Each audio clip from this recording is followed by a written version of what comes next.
Hey, everybody. Welcome to another episode of Allure of the Poor, sponsored by Dracaena Wines.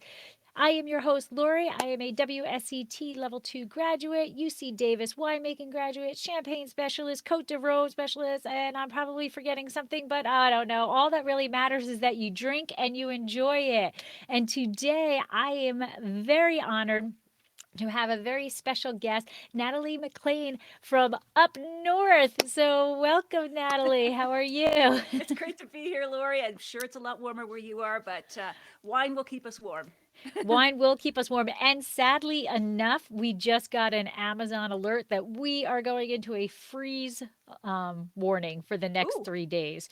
So I don't know if it's warmer or not, but it's whoa. I like when that alert comes off on Amazon, I'm like, hello. Are you sure you're talking about the right area? yeah, But exactly. yeah, but luckily we have wine and it will keep us warm. Hmm. All right. So I am so honored to have you on Thank the you. My podcast. pleasure. Um, you know, I I think anybody who thinks wine, your name comes up synonymously with it. Whether they're up north in Canada or in the United States, I mean, it must be a kind of an incredible feeling to be so recognized with wine. Like it must feel like quite the accomplishment, first of all, right? Well, thank you. I feel like, sometimes as a big fish swimming in a very tiny pond, in terms of wine lovers are a very specific group, but I love them. They're my people. You're my people, of course, Lori. But no, over time, I just loved connecting with people in all the different ways that we can these days, whether it's online or through books or whatever. That's my jam. That is awesome. And we're going to get into wine, obviously. But before we get into wine, I just have to ask you actually studied romantic poets at Oxford. So, like, that is, I mean, almost a 180 from wine, right? So how did you get into romantic poets? And then we have to know who your favorite poet is. Okay, absolutely. So, hands down, it was John Keats. And I have a story about him, Lori, that will actually magically tie together the romantic poets and wine. So, this is from my memoir that I'm currently writing, but I'd love to share it with you if you're good with that. Yeah. All right. Okay. So, several years ago, I was on a walking tour of Rome's lesser known food haunts with my partner Miles and my son. And I was thrilled when we accidentally came across Keats's burial place. And his tombstone was tucked away in a remote corner of this graveyard, and it was inscribed with his quote, Ode to a Grecian Urn. That's the one he's best known for, I think. Beauty is truth, truth, beauty. That is all you need to know on earth, and all you need to know. Something like that. I'm mangling him, even so. Um, and so, call me morbid, but I think walking through a graveyard on our way to a cheese shop made perfect sense because we were blending life and death and eating and satiation. Um, so I adopted in my first two books and in my writing, I adopted kind of the new journalism approach to writing. So what they believed, like Joan Didion and Truman Capote, was do the thing you write about. And so instead of interviewing a sommelier, I became one for a night, so that I could get a deeper, richer experience to write about. I worked in a wine store, I worked the harvest, and we could talk more about that later. But my earliest inspiration, Lori, was actually Keats, because his work was the subject of my final paper at Oxford, and particularly his belief in what he called negative capability. So he tried to forget himself and become one with his subject, like the urn. And he was trying to capture that pure experience in words.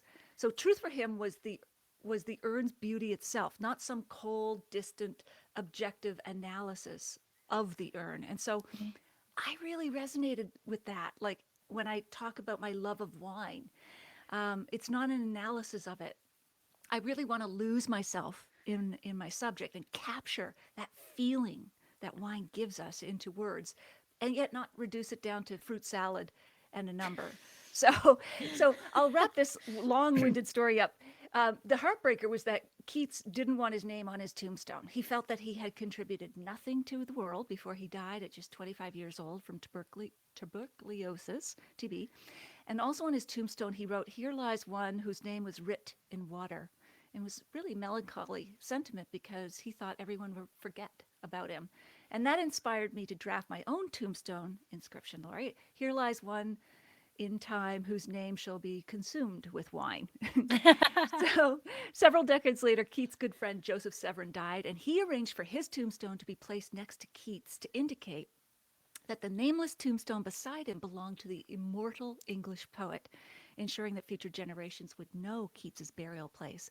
And all I can say is, would that we all had a good friend who will remember us and with whom we can share a good glass of wine. Oh, that is the best tie-in story ever. That is truly the best tie-in Oh, story ever. thanks. Thought it was a stretch, but I tried to lasso them together. Yeah.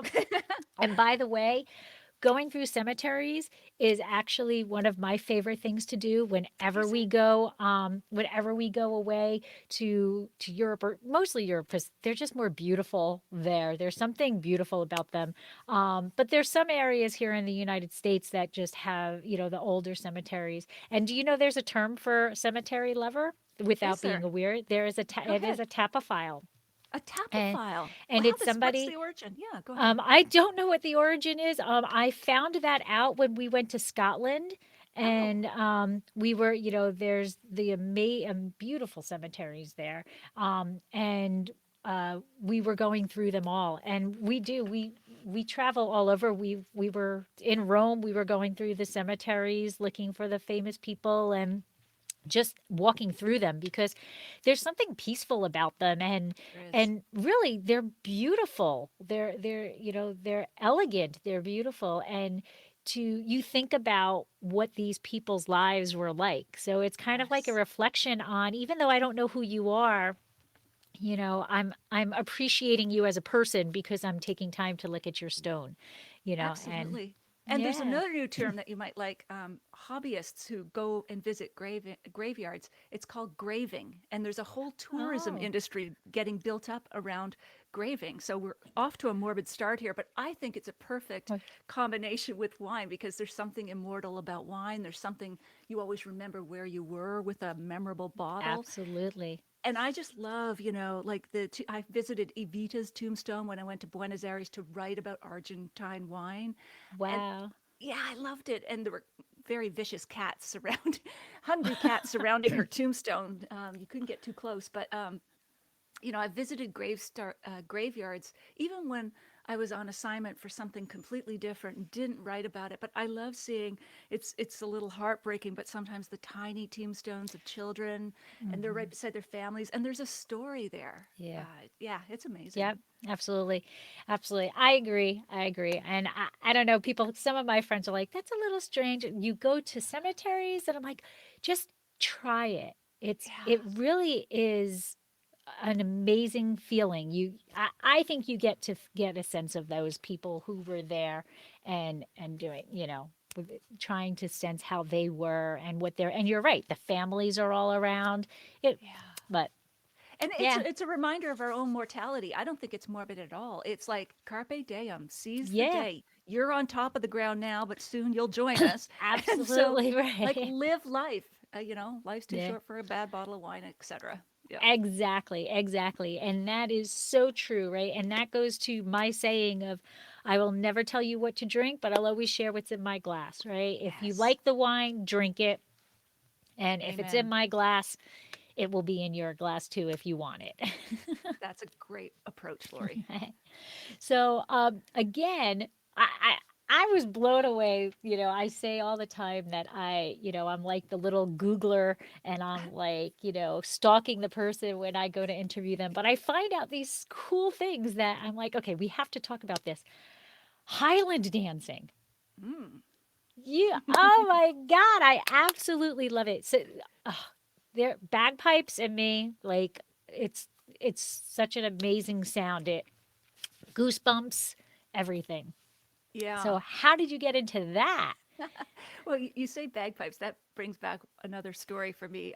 I was interviewed by a local radio reporter at a Highland Games when I was about 9 years old, and he said, "You must really like the sound of bagpipes, eh?" And I said, "No, they sound like cats screaming." Back to cats. Um, I practiced with Whitney Houston at home, Whitney Houston music. So, but I think my my stance on bagpipe music has softened since then. It was just probably way too loud. But I'm with you. When I listen to like Paul McCartney's "Mull of Kintyre," I can't help but tear up. It's just so beautiful. But they need to be in a distance, not They can right be up they beside you. can be piercing if you're right there, and they're right there when you're dancing. Exactly, exactly. And you're under stress. So it's probably some sort of psychosomatic association I have with bagpipes and competing. But Highland dancing gave me the gifts of focus and discipline and, a maniacal work ethic. So I'll forever be grateful to having done that for, I guess it was close to 18 years. And then I opened a dance school when I was younger. So, Wow. and that got me through university. So it gave me many gifts. It's such a unique form of dancing, and it's I don't know, it's repetitive, but not in a bad way. Like you get as viewer, because I don't do it, but as a viewer, you get lulled in and you just start like looking. And I don't know, again with the bagpipes there, it just resonates with me. It goes more so than I think any other instrument. It gets That's to the because you're soul. you're back on the stands. That is Get true. it piped right into your ear That directly. is But true. yeah, I can give you that. I can give you that. All right. Now that we're done with that part and we can actually get into the wine, my story, I always need to know the origin story. So, how did you find your way to wine, or how did wine find you? yeah, that's a good way to put it. So after I met my husband we both did the same MBA program. We moved to Toronto, and we wanted to find something to do as a couple in the evenings. He was on Bay Street, which is our equivalent to Wall Street. I worked at Procter and Gamble, like Crisco and Duncan Hines and Pringles. So we worked long hours and we wanted to find something after work we could do together. And so at first we tried Spanish lessons, and, conjugating verbs after a long day at work was just a no go. I don't even, I would like to be able to say the Spanish equivalent of no go, nova, or whatever, Yeah, but I can't even Nova. remember. Nova, okay. Nova. Okay, so one thing stuck with us, stuck with me there. We also tried golf, but for type A personalities with long iron clubs in hand, that was not a good formula either. We just got so frustrated and stressed out. But then I saw in this brochure that came to our house a wine course. So we could take a wine course at night. I thought, yes, we can drink for sure. And that'll be relaxing. And, we both loved wine. We knew nothing about it. So we enrolled in this wine course, and it was so much fun. But I remember the first night they poured, like, I don't know, 7 samples of only an ounce or two. But, like, I'd had a long day at work, so I just knock them all back. And, the equivalent of a glass or whatever it would have been. And then I looked around, saw no one else was doing that. And I was so embarrassed. It was like my introduction to tasting, not drinking. Slow down. But anyway, we loved it. I continued on and completed a sommelier certificate program. And my husband did not, but he just, defaulted to me on the wine choices after that.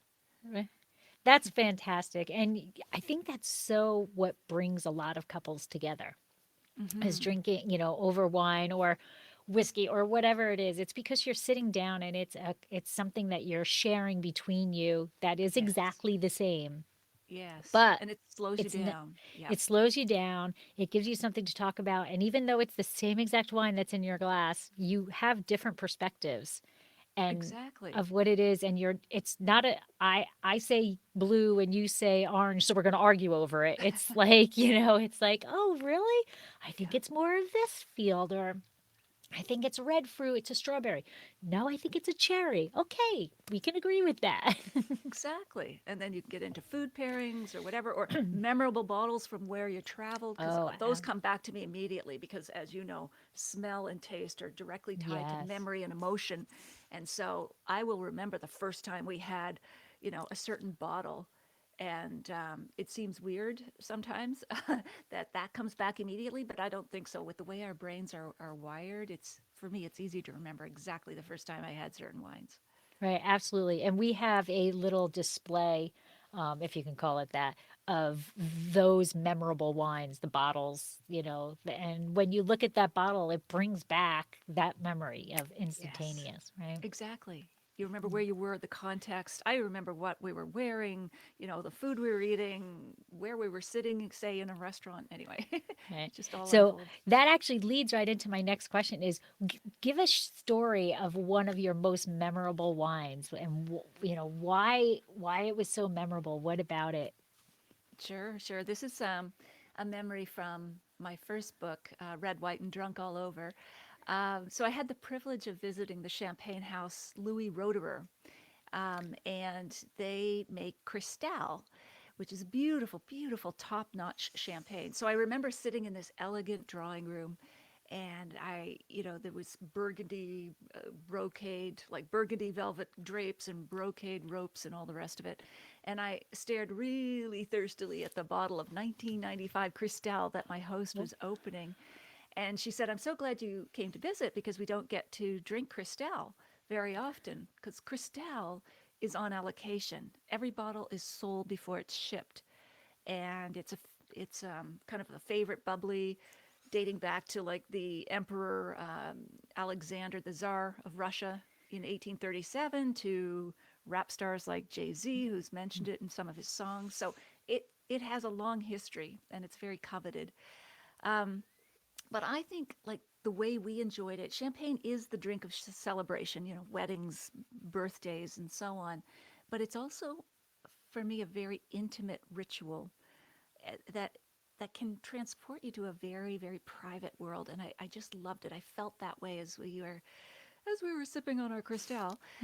There was an adagio of the senses is kind of what I wrote about in Red, White, and Drunk All Over. So there was that cold sweating bottle, the glinting stemware, the frothy pour, the small wrist action of raising the glass, and that sort of ocean spritz on your face, and then the mouth filling flavor. And I just remember thinking oh, as I'm I drooling. yeah, so am I. I'm kind of slavering. We're gonna. But I remember raising the glass to my lips and thinking, I am breathing in earth and sky here, and the aromas were like pastry wrapped pears and honey and spice, and they sort of burst like little beads in my mouth from the bubbles. And long after I swallowed, I could still feel those sort of ghostly bubbles tickling the roof of my mouth. And I actually wanted to lick my glass when it was empty, but I thought, that's just undignified behavior, Nat, in the presence of this beautiful champagne. So control yourself. Anyway, it was beautiful, just a beautiful experience. You mean this isn't like the spinner of a chocolate cake? You know, No, no, exactly. It was so, that's amazing. oh, That is amazing. I have not had that pleasure of tasting Cristal, but that's interesting. I didn't know every bottle was sold before it was even produced. That's a nice situation to be in. oh yeah, it's great if you're collecting the money. But that I don't know what they sell for, because that was my first and last experience of It's just, Cristal. But it's probably close to it's somewhere between $500 and $1,000 a bottle, something like that. yeah. It's crazy. It's just crazy. Yeah, that Yeah, but you know what, when you have the money, eh, yeah, why not? sure. Or if Why someone's not? pouring it for you, of Absolutely, course. Yes, I'll have a absolutely. second glass, In please. 1995, that's my husband's and my wedding anniversary is Oh, 1995, so I am lovely. always on a mission to find 1995 wines so that Mm. when we have an anniversary, I can open a bottle of 1995 wine. Oh, that's a great But, idea. I don't think I can, I think I'll get divorced if I bring that bottle and he realizes how much it costs. Oh, this old thing? I've had this Yeah, for a long time. yeah, It's like yeah, yeah, we no, no, dismiss no, Mike, purchases. don't worry Yeah, about it, don't worry about it, don't. busy seller. Right. Yep.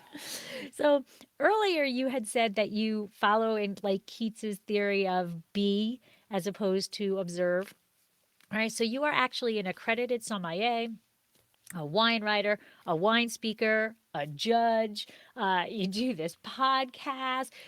I mean, you really do have your hands in everything. So, is there one aspect of what you do that you actually like better than others? I think writing itself will always be my first love, even though I came to it last. So I took all those sommelier courses first without even thinking I could be paid to write.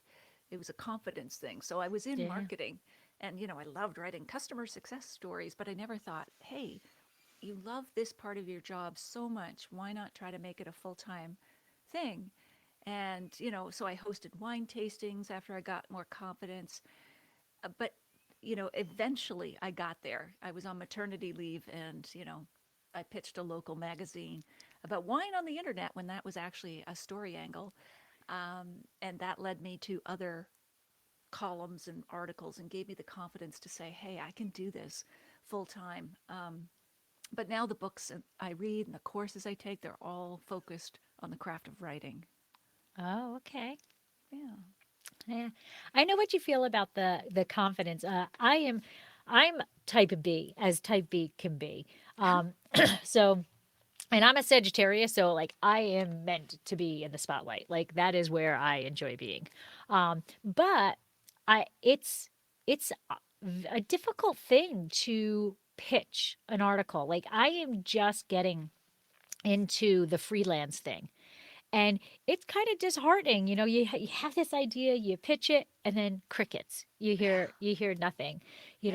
or they accept the article, and then what you think, I think I'm a decent writer. Everybody tells me I'm a decent writer, and then it comes back with like edit this, edit this, edit this, and Yep. it takes a little of a hard shell to not take it personally.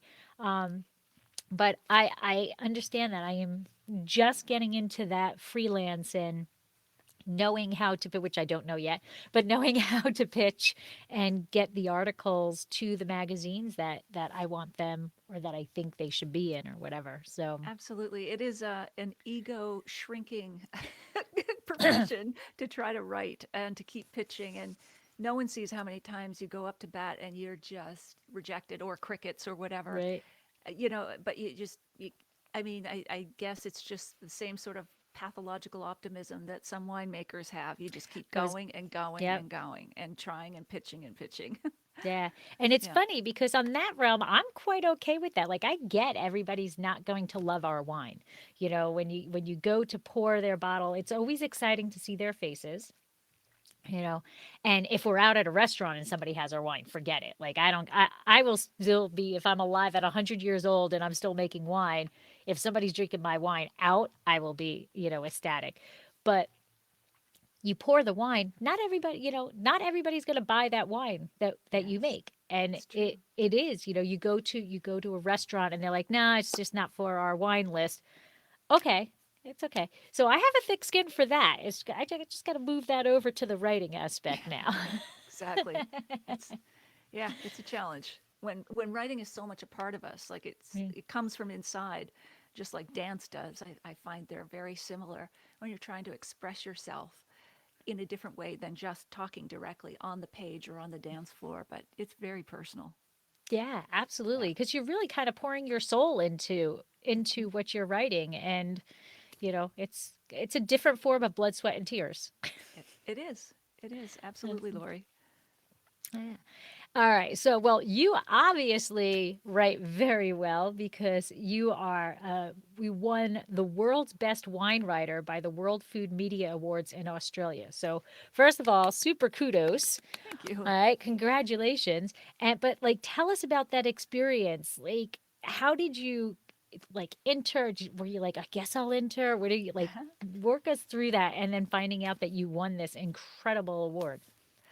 Well, I used to enter every type of contest as a kid. I think it was the Highland dancing that got me going. But, a coloring contest, I'm in. My secret weapon, by the way, was glitter glue. Oh. Oh yeah, oh yeah. I won many tickets to movies with glitter glue. So I, I find it hard to resist a contest if I feel like I can enter. Of course, I never think I'm going to win, but I will go up to bat. But for this one, I was on assignment with Air Canada, our major airline, and that was a good gig. So they fly you first class when you're writing for their airline magazine. So I my assignment Oh, I'll have there to put that in the background. Hey, United! Knock, knock, knock. exactly. So they flew me to Australia, and I was to go to all the restaurants, the top restaurants in Sydney, and eat my heart out, drink my heart out, and write about them, and then go down to the Hunter Valley, which is only about an hour away, and write about that wine region. And so when I found out I was nominated, I was able to coordinate the trip because the award ceremony was in Adelaide. I had to fly from Sydney to Adelaide, but it was surreal because across all of the categories for the World Food Media Awards, there were about 1,000 entries. And in the World's Best Drinks Journalist category, there was an international panel of magazine newspaper editors who had shortlisted nominees that included Gerald Asher, who at the time was writing for Gourmet magazine. Tim Atkin was with the Oh, Observer newspaper in England. Some of my favorite writers, Chris Orr with Decanter magazine, Huon Hoke with the Sydney Morning Herald. So it was like, okay, I'm here anyway. I'm just going to go because it'll probably be very glamorous and they'll probably be serving some good food and wine.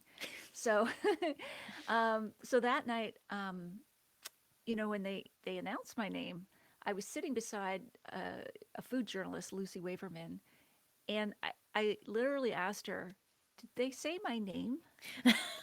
And it was like, because imposter syndrome, anyone? Because I thought, I'm not going to go running down there like an idiot just because I think I heard them say my name. And she said, yes, get up.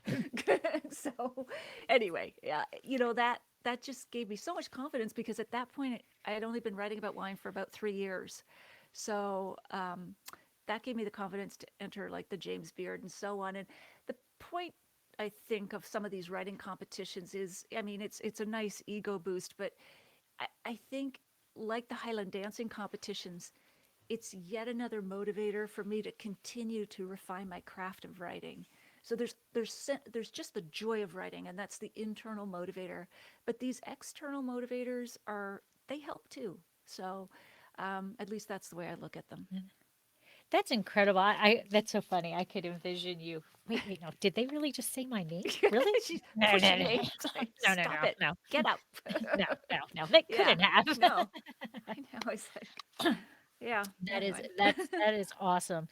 Yeah, I'm gonna have to check out United and see Yes. what a gig. Were That would they be a just great gig. advertising? Do they just Yeah. You find the editor, whoever the Okay. main Well, I'm editor on there is, enough. cold pitch, and yeah, and sort of look through if their archives of their articles are online, like especially food and drink. Take a look at what they've done because obviously you don't want to pitch what they've recently Right? done, but something, a unique angle somewhere that obviously has a Mm, big travel angle. They want to yeah. encourage people to travel to these Woo! places. All Yeah. right, all right. They're trying to rebuild up Europe now because of the pandemic, right? I'm all Right. for getting there. I'm all There for you that. go. Yeah, absolutely. Get in That's there, Lori. wonderful. Yeah. All right. Mental note there. Mental note. Well, Yes. not only are you an award-winning wine writer in terms of articles and things like that, but you've written two books. And the first book, you mentioned it earlier, but I absolutely love the name Red, White, and Drunk All Over, a wine soaked journey from grape to glass. I take And my subject very seriously, as you can tell yes, by the yes, you do. title. I absolutely, you know what? I love it. It's fantastic. It is Thank you. fantastic. And so you're actually, and the research for these books must have been so torturous. You were in Burgundy and Champagne. No You little tiny sympathy violins. Yeah, You know, no you were sympathy. you were harvesting with Randall Graham. I I mean, the know. My liver for research the people. ugh. The research must have been torturous. So, tell us how torturous it was Oh, for that research for this book. I don't know how I can begin to. So with Randall Graham at Bonnie Doon Winery in Santa Cruz, as I mentioned, I like day in the life. So George Plimpton was another new journalism journalist. So instead of reporting on football, he played in the NFL to write a book about it. So I'm following the sort of vibe of these crazy cats, and I asked Randall if I could come help with the harvest, and he said sure. The thing about Randall is he kind of approaches winemaking like performance art. So he is posed in a purple silk cape and mask as the Rhone Ranger for the cover of Wine Spectator magazine. He actually hosted a funeral service for cork in Grand Central Station in New York. It was a coffin, an open coffin filled with cork, and they had a eulogy, and all the food was black, and they paired wine with it, and it was crazy. So this guy is he's not, but he's not a nutcase. No, He he is not. no, No. he's so smart. He's written some books. He's witty as heck, and I think he really cracks through and gets his message across. His influence, I think, on American wine has been profound, and it's as deep as it is wide. Because he has been an advocate for less fashionable grapes, experimental winemaking techniques, of course, unconventional marketing when it comes to wine, and levity, I think, importantly, Yeah. in a business that can take itself too seriously. So I went out there, I wanted the full experience. So he said, great, carry the spit bucket.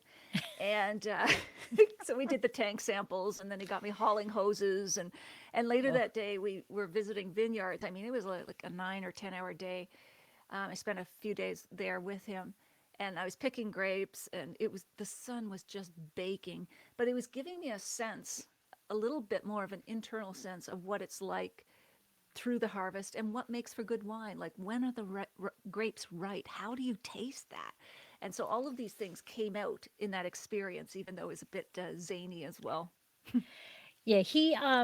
I love him. I think Yeah, he is brilliant beyond brilliant, and the things he does are well de- well conceived in his brain. He knows what that outcome is going to be from that, what he's going to do, and yeah, he's not crazy at all. He is no, it's beyond great. brilliant, Yeah, and I love how much dedication he does to the research, and to, like you were saying, the underappreciated grapes and things like that. It's He really has helped the wine industry as a whole in such an amazing way.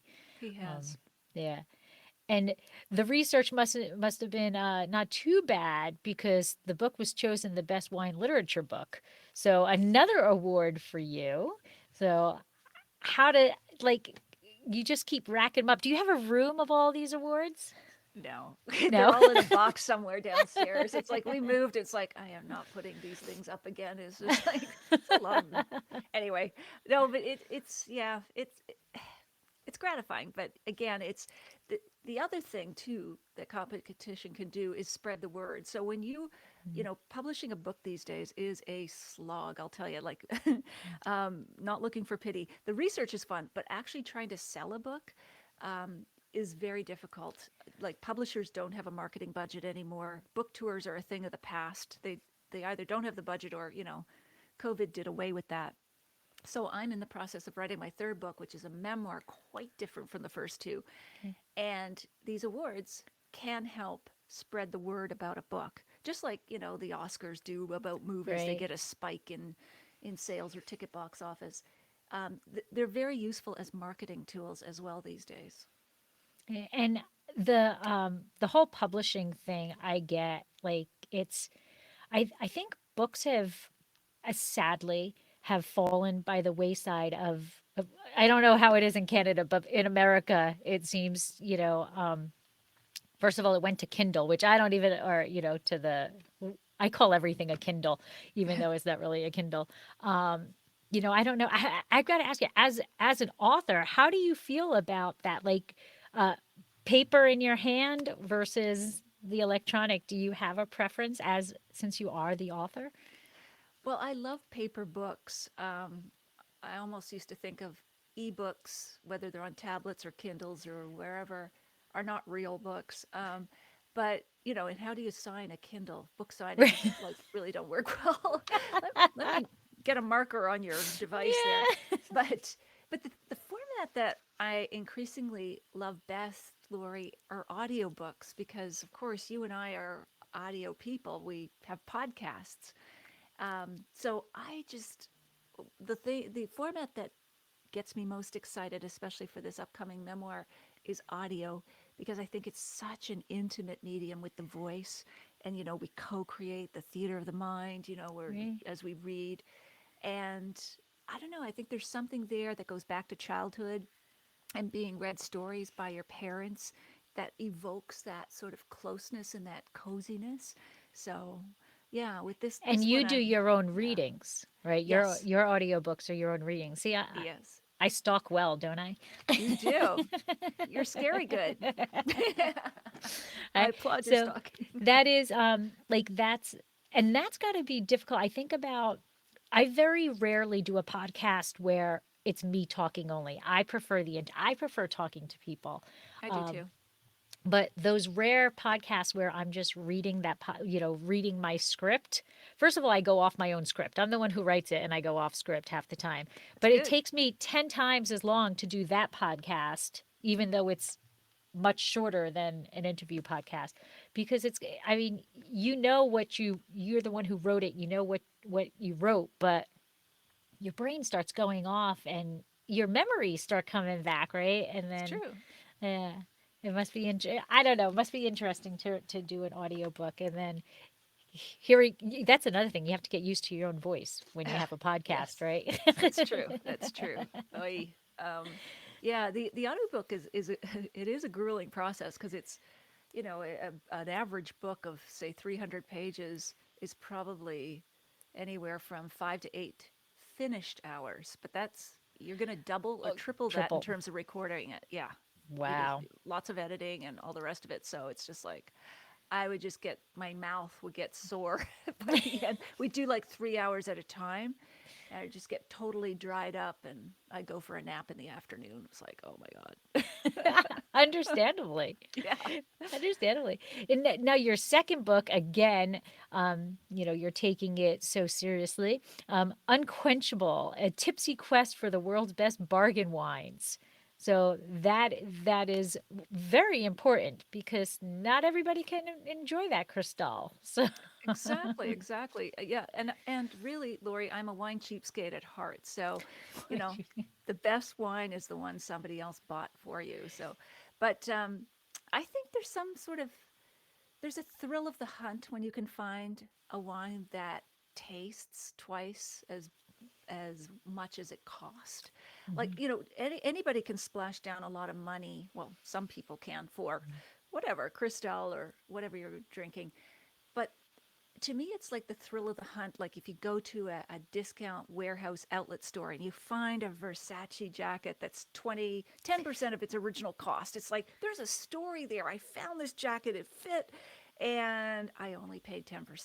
There's something thrilling about that. If you yeah. can find the values. Yeah. So I'm always on the hunt. And I think a lot of our listeners, readers, want to enjoy wine, but don't have a trust fund. And so finding those undiscovered gems is part of that. And one of my biggest tips that came out of that book was go south. So a lot of the badge or name regions in many countries are expensive. So if you think northern Italy, Tuscany and Piedmont, if you go south, you're going to get deals from Sicily. Even in California, Napa and Sonoma, go south to Paso Robles or Santa Cruz or wherever, and you're going to find much more affordable wines. In Wow, France, wow. Yeah, I yeah, actually have never thought about that, but that is so yeah, true. Like as it you're is. talking, my brain is going through the different countries It and it is. is. You're Like absolutely right. France, Bordeaux, Burgundy, go south, Languedoc, Uh, Provence. You're going to right. pay a lot less. Yeah. Wow. That Hmm. that is it right there, folks. Worthy right there. That's the worthy tip of the day. Holy cow. Well, That is that's your region too. Paso yeah. Robles, spectacular wines, and you know, quality to quality. I think um, underpriced compared to Napa and Sonoma. Just a bit. Just a bit. Mm. Yes, yes, you could. I have some friends up north that keep telling me I should increase the price of our wines, and I'm like, no, I don't need to pay. I don't need to charge my customers $95 for my bottle. Like Right. that's to me that's insane. Like, Yeah. you Well, know. thank you. Thank you Um for your service then, Lori. like that's a little bit crazy. Um but you know what? On the other end, kudos to them if they're getting it too. It's just how you approach your business sense, I guess, you know. Sure. Sure. But that is an excellent tip and so spot on that I have never even thought about that. But absolutely, go south. Good. And Excellent. Sicily, oh, Etna, oh, love it, love it, love it. Yes. Beautiful. Love it. Beautiful island. So also, I'm gonna make you blush eventually. I'm gonna keep trying. Um, I am. s- I've got makeup on. Don't worry. You've done it. so the James Beard 4 times. I don't know. That sounds like a record to me. I don't think anybody has won the James Beard 4 times. You've got the MFK Fisher Award and the Burt Green Awards, and these are all culinary related awards. And so obviously you have a deep affection for food. Mm. So what how do you describe that food and wine relationship? So I think like great partnerships, all great partnerships, they elevate each other. Who is it? Fred Astaire and Ginger Rogers. That's often brought up, but peanut butter and jelly, ice cream and chocolate sauce. But I think wine and food, when you've got a great match, give you this sensory cloud of pleasure that you would not get with just the wine alone or just the food alone. It is the interaction, the interplay of all the taste, the texture, the weight, and I think there's something that also happens in that you don't satiate out so early of the wine or the food if you are just having those on their own. It's like when we put on perfume. At first, it's Right. strong. You can smell the perfume, but then you become oblivious to the perfume. But what happens in food and wine is if you keep alternating, it's like a reminder. Oh yeah, there's that food taste. Oh yeah, there's that wine taste. It doesn't fade into the background. It's a sensory playground that continues longer in the partnership. I always think of and people laugh at me, but uh Ratatouille. Have you seen Yes, that Ratatouille? movie. Yes, it's Okay. adorable. The cartoon little rat who's a Yep. chef. Who's Yes. the chef? And Yeah. anyone can cook, right? That's the whole motto of it. Anyone can cook. But the scene where he is trying to teach his brother what wine, what food is really, right? And he gives him a little piece of the strawberry, and the brother's like, yeah, blah blah blah, and then he gives him a little piece of cheese. And the brother's like, yeah, yeah, yeah. And it's got like music notes going up, but then he takes the strawberry and the cheese and he puts them both in, and a symphony comes together, That's a great example. I and love that. I absolutely love that movie from start to finish, but that scene of him trying to explore what food or teach what food can do is an Yes. amazing scene. Oh, So, love it. yeah. One of Love my it. favorite movies. Most of my Yes. favorite movies are cartoons. There's so much more. There's so much more that meets the eye to these cartoons, I tell you. Absolutely. Many levels. Yep. So that brings me to when you're cooking dinner, right? So you really we spoke previously and I said that I'm not really a foodie. I can appreciate food, but there's a lot of foods I don't eat, so that's why I'm a boring food person. But when you're cooking a meal, do you start with the wine and then say this is the meal I'm going to make with this wine, or do you start with the food and then say, yeah, I think this is the wine that's going to go with it? So I am a wine first kind of gal, Okay. just like I buy earrings or shoes first and then find an outfit that will Okay. accommodate them. I'm going to sound like some frivolous shopper who just spends her days at outlet stores.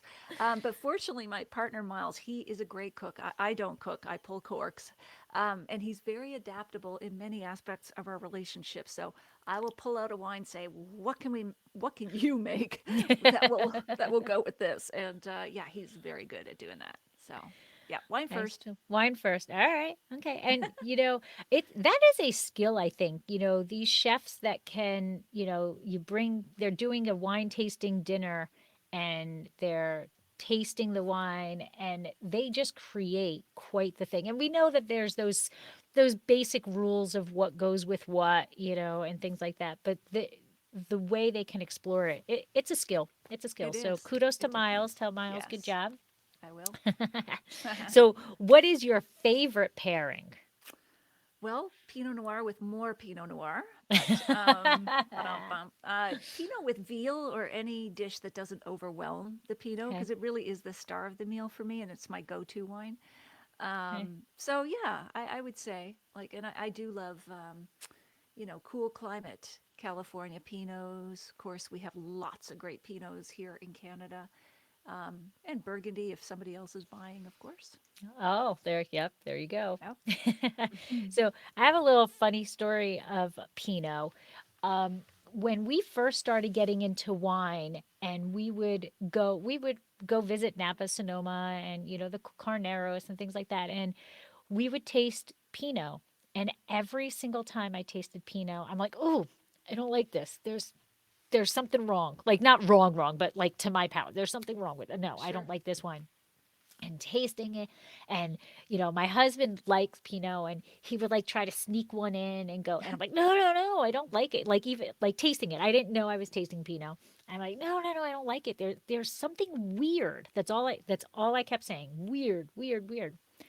And as we got into wine and we really started learning how to appreciate wine and start doing a little of those wine descriptors going on, what I realized was every time I said, ooh, weird, people said strawberry. Oh. And I am deathly allergic to Oh. strawberry.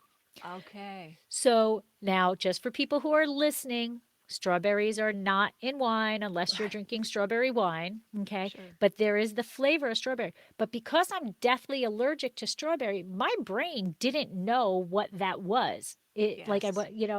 it just was weird. I had no way of describing what I was tasting because my brain doesn't know strawberry. And Right. once I was able to say, it, ooh, it's that weird thing again. Okay, I can now say that's strawberry. I still don't really know what a strawberry tastes like, but my brain has now been remapped to That's recognize fascinating. that sensation or that taste to be strawberry.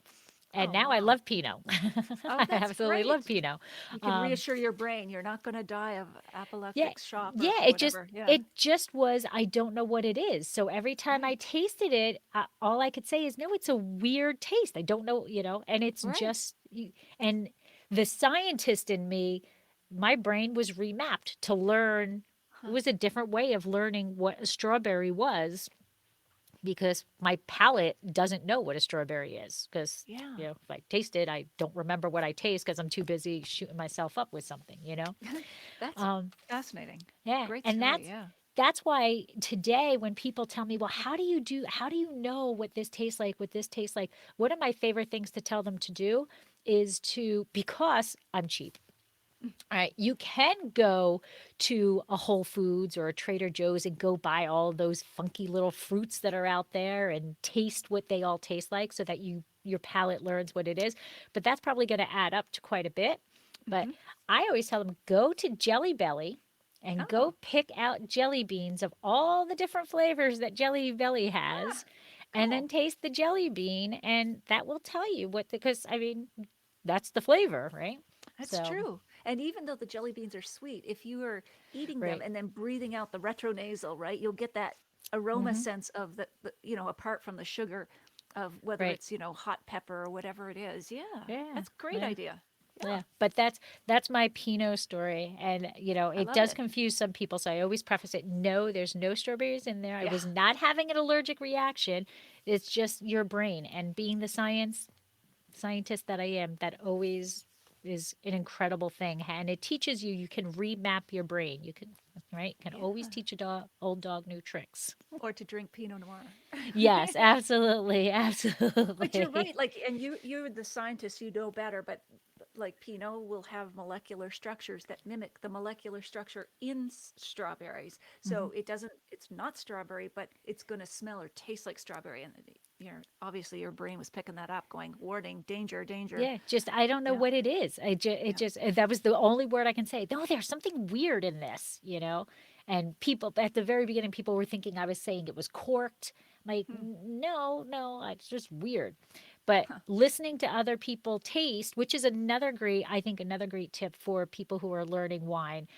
A, don't be afraid to say what you taste, but B, listen to what other people are saying and try to correlate to what you're getting, and then you know, you're training your palate. Yes, Just like you yeah. have to lift muscle, you know, you have to lift weights to get muscles. You got to lift wine to train that palate. It's a lot of work, but it's worth it. Absolutely, Yeah. absolutely. So now I have to go to the opposite. What is your most disastrous pairing? Right. So I had always heard that you could pair full-bodied reds with chocolate. And my big mistake was not picking up full-bodied enough Cabernet and then doing milk chocolate, which was just, it was gross. It was really Oh, gross. And so, but later I learned that, not only does, say, fortified wines, do they work better, like port or whatever, Banyuls, sherry, but you need to get the darkest chocolate you can find if you want to be nice to your wine. So the reason is that dark chocolate, it has the least amount of sugar, the least amount of dairy content versus milk chocolate, which has a lot more. And those things are very, very mean to wine. And so the combination didn't work. And thank God I wasn't doing it like on Valentine's Day. I would have ruined the evening. But it was like, oh, this is just gross. The chocolate was making the wine taste metallic or something, something weird. yeah. But I learned. I was scarred, but I learned. But it's a memory you will always remember. Oh yeah, it's gross. Yeah. Yeah, milk chocolate is, if you think about it, it's take a glass of milk and then take a glass of wine or a Oh sip of wine yes. and you know. Yeah, But just don't do it. yeah, yeah. Yeah, A big stop sign needs to be on that, you know. exactly. A warning. Wine bottle should come with a warning. Don't do milk Yes. chocolate. Yes, absolutely. I like it. So let's talk about your website because it is the largest wine review site based in Canada. You actually have more than 3.2 million visitors a year, and you have over 300,000 people signed up for your newsletter. So Hmm. obviously people recognize that you are a fantastic source for wine. So how did the website come about, and how do you manage that? By the way, my mom's going to love this podcast, Lori. Just she'll be checking off her little list. Anyway, um, so I started the website in the Paleolithic era of websites, at least in the wine industry. I started one in 2000 when there weren't a lot, but I came from high tech. I worked for a computer that was based in Mountain View, California, which is only about an hour from Napa and Sonoma. And I just think websites and social media and mobile apps, they work really well with wine, even though you'd think, oh my gosh, technology, that's new stuff. Wine, that's kind of old traditional. But wine, as you know, is just, it has so much information attached to it. Each bottle, that can have like 30 pieces of info. So if you really want to take a deep dive, technology is your friend. If the user interface, the design is friendly and not confusing. So with with the website, one of the first things I did was to create food and wine pairing tools. So they're there to this day, and I'm always updating them. But you can start with a wine or start with a food. Let's say you start with a food. I'm having roast chicken. It will take you through an interactive little matcher there. Okay, you could try Chardonnay, etc. And then you can narrow down to what type of Chardonnay, like what type of style. And then it'll take you to the next screen, which would be my latest reviews of that style of Chardonnay. And then you can go another screen, which stores have this Chardonnay in stock right now. So it's on the mobile apps as well, but it takes you from start to finish. Or you can say, I already have this Chardonnay. What dishes should I be considering? So I just think Wow. technology, if it's harnessed, can be our friend when it comes to wine, which can be so overwhelming. But technology can pinpoint the answers we need, or the bottles or the wines we want. That that's incredible to be able to go to one site and do that. And then I mean, I'm good with computers. Like I'm usually the person in the family and the friends where it's like, how do I do this? And like programs, I'm great at working out programs. But on the tailspin, that coding to make that program, like I'm Uh-huh. happy when I can put a box around the text on my blog, like woohoo, I HTML'd that, you Uh-huh. know. Um, or have flashing text. Woo, Of course, it took me 10 hours to do that, but woo, I did it. Like that's incredible to have all that in one resource, but that's got to be mind-blowing on the back end Yeah, of unfortunately, doing it. I have an excellent web developer, so I'm not doing the coding, thank goodness, because I would be making a mess of it. But he's fabulous, and he's been with me for like more than 15 years, so Wow. it's a good partnership. And it's constantly being updated, which Yes. is Yeah. phenomenal. Now, is there free access and pay? There's a paywall and free access. So what's the difference between those two? So I'd say 98% of the content is free, like all the articles, the pairing tools, the mobile apps, etc. So what I charge for, and it's a subscription of about $3 a month, is my wine reviews from the last 20 days. So the most recent wine reviews. And after that, as they age out 21 days and older, they're free and open access. So that's the subscription, the paywall part. It's just those last 20 days of reviews. And that's only $3 a month. My Yeah. goodness, that's like not even a Starbucks. Like Yeah. Yes, I like to that's compare it. that's Yeah, not even a single glass of wine, that's true. Not right? these I days. mean, No, that's a yeah. sample taster or something. Not Right, even. that's a Anyway. taster. Yeah. That's a taster. We just were in Santa Cruz, and when we go on vacation, we kind of do some beer tasting also, and Mhm. we were blown away by the price of the beers. Like it was $9 for a pint of beer now. So Wow. I'm like, wow, we need to get this, the cost things down a bit. This is Yeah. insane. Everything's This is going up. insane. Yeah, yeah, absolutely. So that is incredible. So can you just tell, I'll link it in the show notes also, but just what is the website? Because that is a phenomenal resource. Sure. It's my name, which can be spelled a whole lot of ways, but it's Natalie MacLean. So it's NATALIEMACLEAN, NatalieMacLean.com. If you Google Natalie and wine, I think I'll come up. It will come up. Yeah. It will come up. Trust me, it comes up. It comes up. Yeah. So, and then your podcast, because you obviously have so much spare time on your hands, right? Why not? your your podcast is Unreserved Wine Talk, and so which I am honored to have been a guest on. You So, were fabulous. The stories you told, I can't wait to publish that one, Lori. oh, A thank you, terrific interview. thank you. Um, and so, when did you get into podcasting? Were you ahead of the? Because you were way ahead of the game with the website. Were you ahead of the Hmm. game with the podcast? I had tried back in 2008, but the tools weren't available. It was just painful. Like, the tools we have today make it so much easier. So um, I wasn't as early an adopter of podcasting. I got into it in 2018. Okay. And yeah, it's weekly and absolutely love it because most of my episodes are interviews like yours. And it allows me to be nosy and impertinent. And especially as an introvert, I get to ask questions I would never ask at a dinner party. Like, what's your best failure. And what did you learn from it? It's like, you can't blurt that out over dinner. It's like, what? Oh, yes, you can. If yes, you can. You could, Lori. You were an extrovert.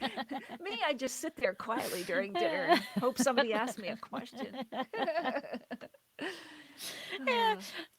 Well, you can ask it. Might not go over so well, but you Right, can ask it. Trust me. right. Yeah, someone needs to be cut off. Stop asking those questions. Well, see, that's the benefit of being an extrovert.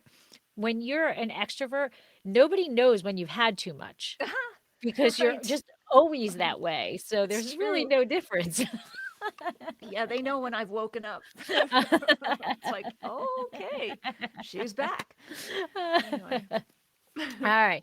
So being an introvert, I don't know if this is a good thing for an introvert or a bad thing, but if you were stranded on a deserted island, okay, and you could only have one wine, so not like I'll give you the benefit, one variety, okay. one variety. Doesn't only have to be one wine, one variety, but unlimited supply. You can't get off of the island. You're like Gilligan's Island. You can get all this stuff. You can have radios. You can have all these things, but you can't get off that island. That So sounds like heaven for an introvert. I love it. right? No more people. No, I'm There you kidding. go.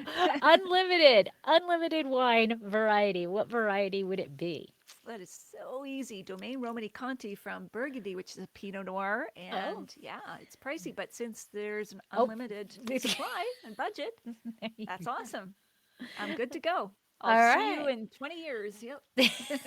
Just keep dropping down those cases. Not a Exactly. No need problem. for a rescue, actually. Just leave me here. I'm good. All Good. right. So Pinot Noir and a very specific Pinot Noir. Okay. All Yes. right. Now I have Cherry. not had that, but I will have to try. Tell me about that one because I know nothing about that. So I know Burgundy, but Yeah. So that was in Red, White, and Drunk all over as well. I got to taste that. And again, people say, how do you get to taste all these? It's because of the readers I bring with me. It's not me. I'm not special. It's they know, especially with these tasting rooms that are not open to the public, um, they know that I'm bringing with me the audience who's going to read the book or listen to the podcast or whatever. So I got to taste Domaine Romani Conti with the owner and winemaker Aubert de Villaine, and he actually made me do a guessing game, a blind tasting guessing game, which is really daunting, unnerving. And we went down to the wine cellar or the library of old bottles, and they were all cobwebby. And the only thing I noticed is they seem to start in the early 1900s and then go up to current day. And so he said, turn around. And so I was turning around, but I noticed he was starting to pull from the middle you were section. cheating. Yeah, I was like, okay, I'm turned. And so I thought, oh, he's probably somewhere in the middle. Anyway, I had to guess. I said, 1950s. He said, very good. And then I thought, now, nothing's going to help me now, because I thought, oh, roughly middle. And I wanted to say something like, well, the rains in 54, just have to rule that one out. And because I wasn't going to be us. So I took a stab in the middle and went with 1956, and it was right. He thought I was some sort of savant, but really I was the idiot who was just guessing. But yeah, there's some newfound respect, and he let me, have another glass, and it was like, oh, all right, we're Wow. friends now, right? Okay. Woohoo. Yeah, That's awesome. That's yeah, awesome. All right. So I can get why you'd want that on the deserted island. Uh, yes. but now I'm going to flip it to because you are a foodie. So now here's your wine. Mm, What is the one food? Again, unlimited, but that's the only food other than the coconuts. What is the food right. that you're going to want to be there? So because I have to maintain my health in order to drink the wine and stay alive, I would pick a comfort food like chicken parmesan. The way Miles makes it is it's very lightly breaded, and then he has a homemade tomato sauce he puts on it, and then over that he oven bakes cheese.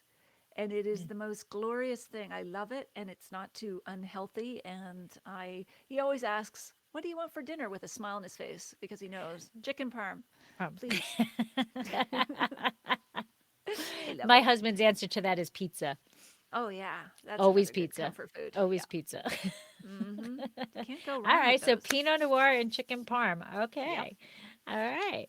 So, with that, now that you're stranded on the deserted island, we're going to let you come off. We're going to, that rescue is finally going to come. But so, where we already said where people can find you, but what's the app and, what about the socials? Where can people find you? So everything, my website is the hub for everything. So nataliemaclean.com. And on there, you'll find the mobile app, the tools, etc. All my links to socials, which tend to be at Natalie MacLean. If it's not that, it'll be at Natalie MacLean Wine. If someone already snagged my name, but yeah, that's where you can find me and everything else that I do, the books, etc. Oh, I also teach online food and wine pairing classes, which is really Okay. fun. I'm loving that.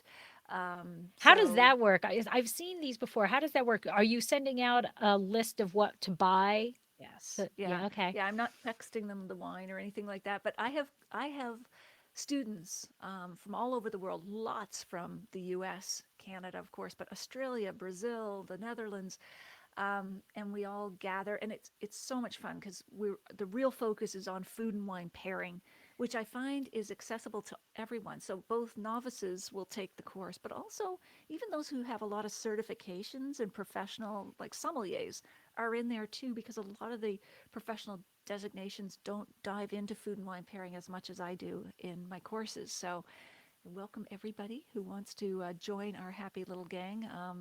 It's a lot of fun and a lot of experimentation. Um, and the other thing is the memoir that I'm writing right now, Lori. I'd also invite people if they want to be a beta reader. Beta reader means you just go through it and give me comments. You don't have to be a wine expert. It's just how does this book strike you, and you can with your comments, I'm trying to make the book better before it is published. I have a publisher, but beta reading is a very important step in the Mm. process. So, if any of your listeners, if you, anybody would like to be a beta reader, I welcome you.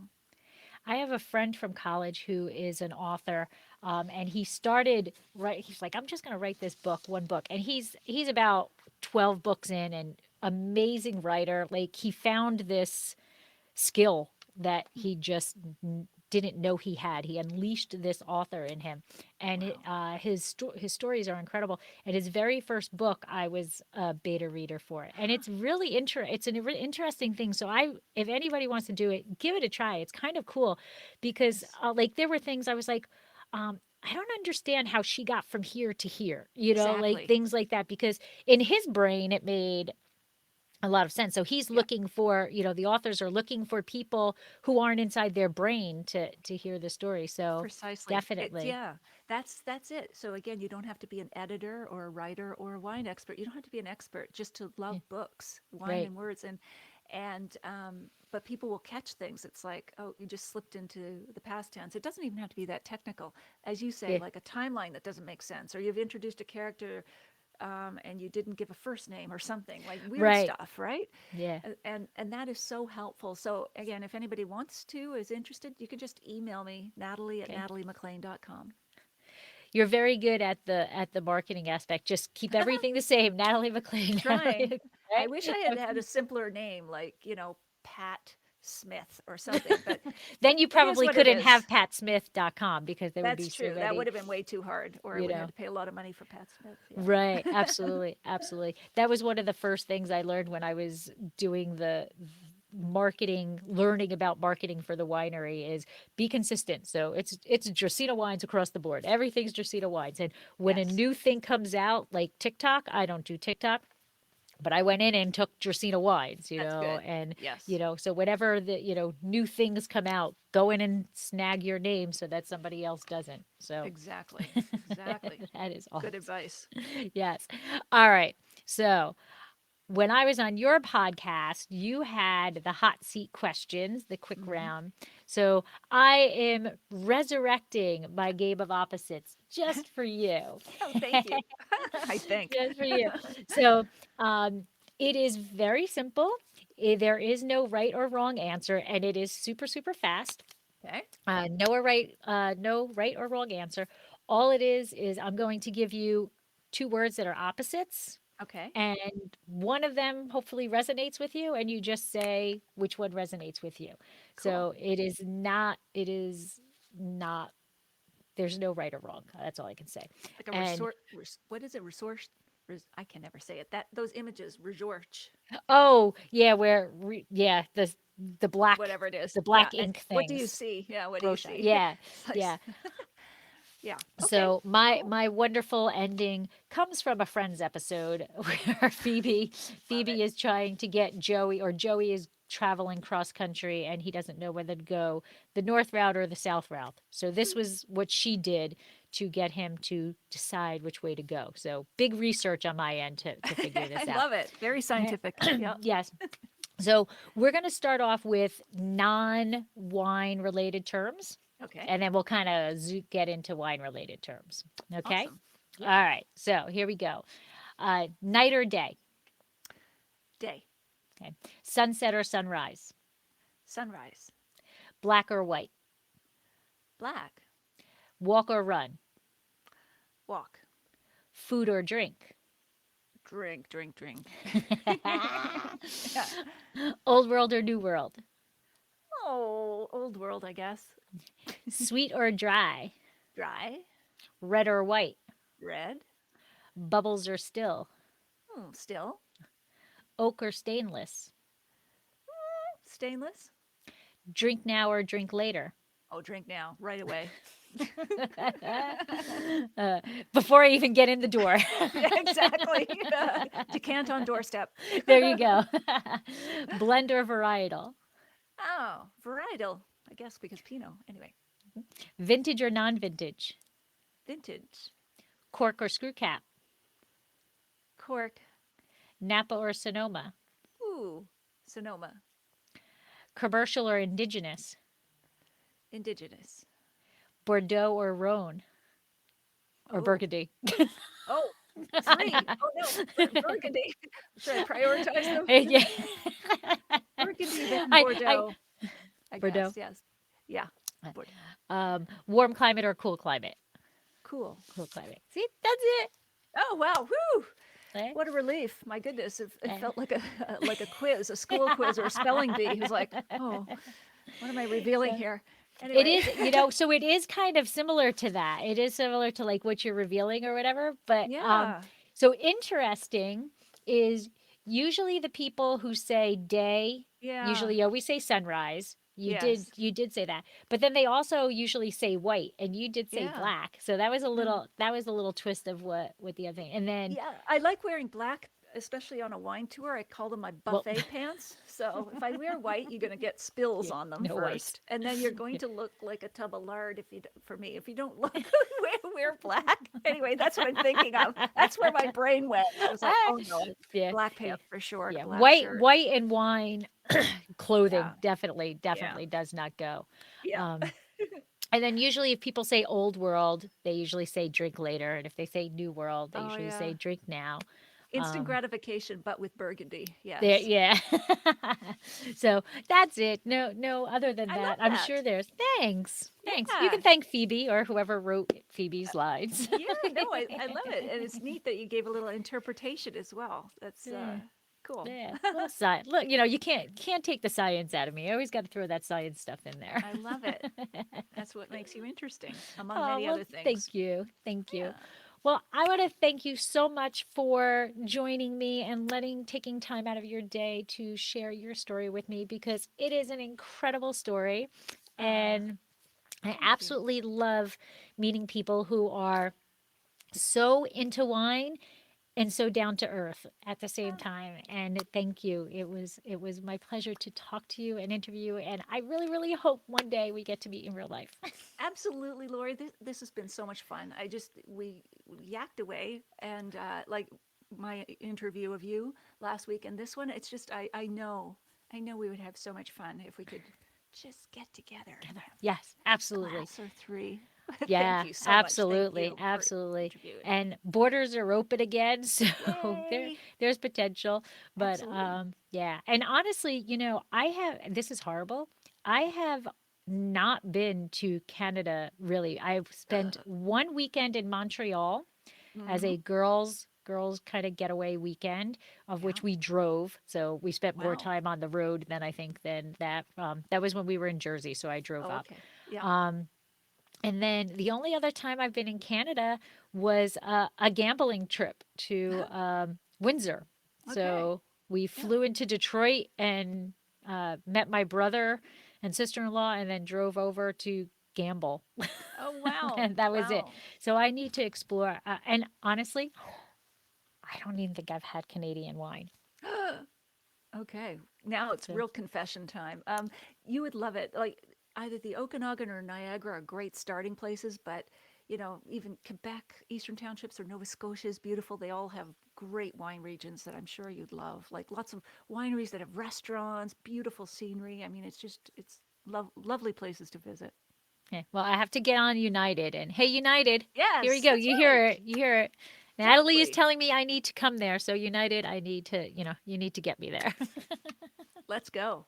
All right. Well, thank you so much for joining me. Thanks, I do Lori. look forward to meeting you in person one day. And Absolutely. it's 8:45 in the morning, so I do not have anything clinking with you today, but I will do Virtual. a Yes, virtual clink with exactly. you and say sláinte and enjoy your Sláinte. week. Oh, you too, Lori. Bye for now. Bye. Have a great Bye. one. You too. Bye.